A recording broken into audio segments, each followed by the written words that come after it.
Question 2H. Which statement is correct about the polynomial 3x squared plus 5x minus 2? So I actually like these questions. It's a vocab. So they give you a polynomial right up here to look at. And basically just gives you some statements. You got to see if they're true or not. So statement 1, it is a third degree polynomial with a constant term of negative 2. Anything in here tell the truth or anything in here incorrect? Okay.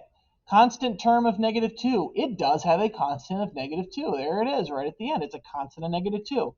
So it does check that box. It is a third degree polynomial. That is not true. Remember, the degree is the biggest exponent. The biggest exponent in this polynomial is what number?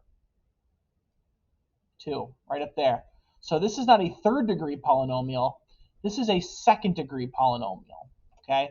So since that first part is untrue, the whole statement gets thrown away.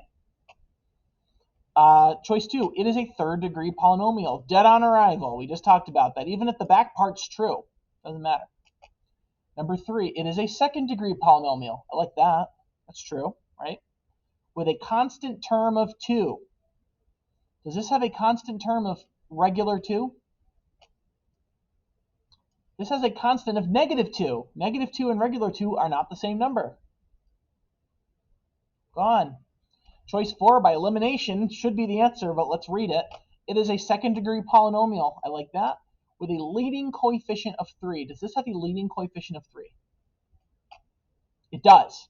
The leading coefficient lives with the degree, which is the biggest exponent. If a polynomial is in standard form, the leading coefficient is in the front. Most of the time they're in standard form, most of the time they're in the front. Okay? So once you find the degree, you find the leading coefficient and vice versa. So the leading coefficient is indeed positive 3. Checks that. Choice 4 has both conditions that are true. Therefore, the answer is choice 4. That's it. I love me a good vocab question.